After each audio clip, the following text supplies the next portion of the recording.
दोस्तों, आज पूरे दिन इस्लामिस्ट और वोक एजेंडे के तहत हिजाब डे मनाया जाएगा। यानी विश्व भर में महिलाओं को हिजाब के फैशन से अवगत किया जाएगा। हिजाब पहनना मुस्लिम महिलाओं की चॉइस है या हिजाब पहनने से मुस्लिम लड़कियां कैसे सशक्त और सामर्थ्यशाली महसूस करती है, इन्हीं बातों का आज प्रचार करने में हर नीरे बाल वाला नर और मादा शामिल होंगे। साथ ही बुर्का और हिजाब को समाज में सामान्य रूप से देखने, इसे पहनने वाली महिलाओं के प्रति नफरत को कम करने जैसे उद्देश्य भी बताए जाएंगे। असल में मुस्लिम महिलाओं का बुर्का या हिजाब पहनना कोई बढ़िया बात तो नहीं है, लेकिन चलो एक मिनट के लिए इसे मानते हैं, ठीक है। फिर भी आज मुस्लिम महिलाएं उन्हें भी हिजाब पहनाने की कोशिश करेंगी जो इस्लाम से ताल्लुक़ ही नहीं रखते। कुछ गैर मुस्लिम महिलाएं मित्रता को निभाने के लिए इसे पहन भी लेंगी, लेकिन कुछ वोक एजेंडा से ग्रसित भी महिलाएं होंगी जो इसे पहनेंगी। लेकिन क्या इसे भारत में मनाया जाना चाहिए? आइए वीडियो में समझते हैं।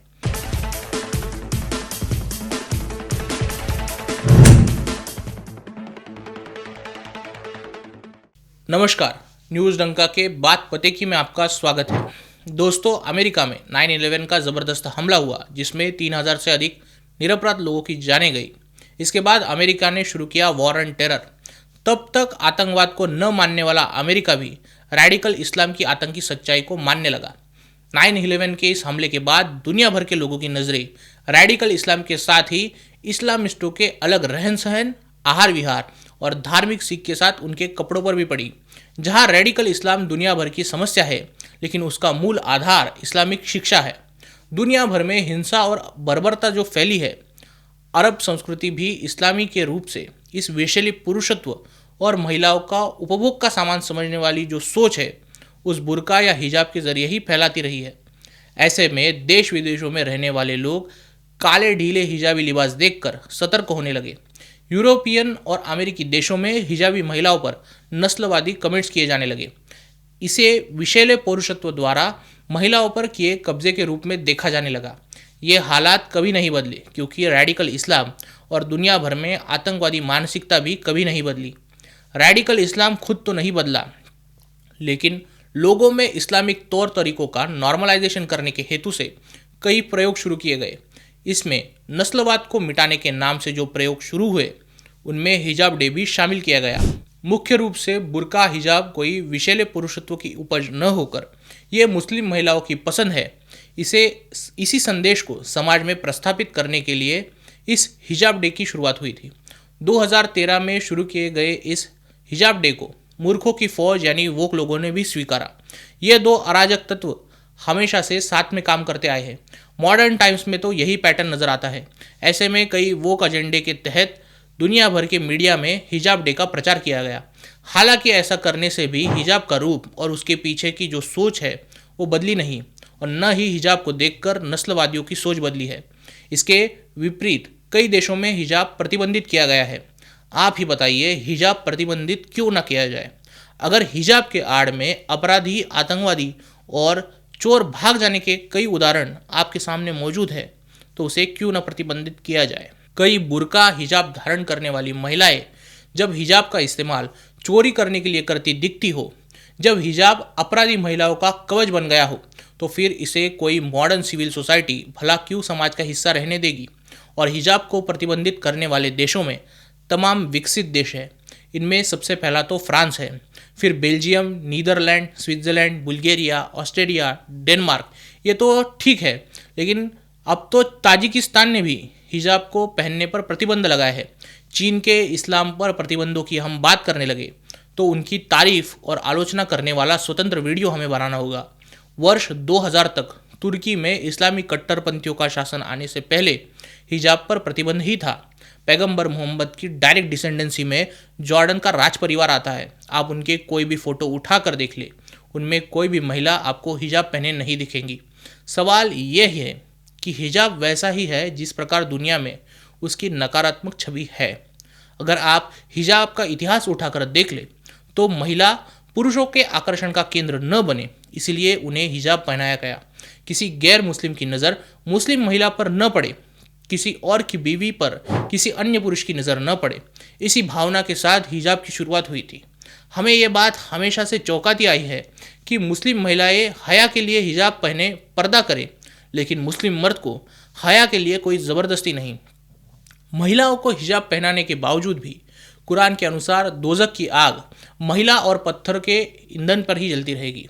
दोस्तों, हिजाब के पीछे की भावना जितनी इस्लामिक और सांस्कृतिक बताई जाती है, इससे कई बढ़कर ये पुरुष के महिला पर होने वाले वर्चस्व को दिखाने की है। इस पर इडियट वो लोग कहेंगे कि अब हिजाब एक सांस्कृतिक चॉइस के रूप में न देखते हुए इसे महिलाओं की पसंद के रूप में देखा जाना चाहिए, पर यह भी गलत है। आप अफगानिस्तान में जाए, आप ईरान में जाए, आप अफ्रीका के मुस्लिम प्रभुत्व वाले इलाकों में जाए, या फिर आप फिलिस्तीन ही चले जाएं, या फिर आप जाएं अरब के तमाम ममालिकों में, वहाँ महिलाओं को हिजाब पहनना सख्त कानून है, लेकिन वहाँ की महिलाएं हिजाब नहीं पहनना चाहती। ईरान में व्हाइट वेडनेसडे के जरिए हिजाब का विरोध करने का चलन है, जहाँ बुधवार के दिन सफ़ेद हिजाब पहनकर इसका विरोध किया जाता है। मईसा अमीनी नाम की ईरानी लड़की द्वारा ठीक से हिजाब न पहनने पर ईरानी रिजीम ने उसे पीट पीट कर मार डाला था। ऐसा ही कई लड़कियों को गिरफ्तार भी किया गया है। ये बात सच है कि मुस्लिम लड़कियां, खासकर पढ़ी लिखी मुस्लिम लड़कियां भी हिजाब की जंजाल से छुटकारा पाना चाहती है, लेकिन धार्मिक और पारिवारिक कारणों के कारण वो अपना मुंह नहीं खोल पाती। हिजाब के कारण उन्हें भारत जैसे गर्म देश में सूरज की तपती धूप में काले लिबास पहनकर 2 गुना गर्मी का सामना करना पड़ता है। चर्म रोग, बालों के रोग से ग्रस्त होना पड़ता है। कौन सी महिला अपने बाल और त्वचा के साथ बुरी से बुरी अवस्था में रहना चाहेगी? लेकिन हिजाब डे मनाया ही इस हिसाब से जाता है कि लोगों में इस बात का भ्रम फैलाया जा सके कि ये एक फैशन का हिस्सा है और इससे धूप में सुरक्षा भी मिलती है। असल में कड़ी धूप में सुरक्षा के लिए स्कार्फ भी एक अच्छा विकल्प है। फिर हिजाब की जिद क्यों? भारत में प्राकृतिक वातावरण और समाज के अनुसार जिन चीज़ों की ज़रूरत नहीं है उसका, और जो दिखने में हानिरहित दिखती हो उनका उपयोग इस्लामी संस्कृति, रीति रिवाजों और परंपराओं को स्थापित करने के लिए किया जाता है।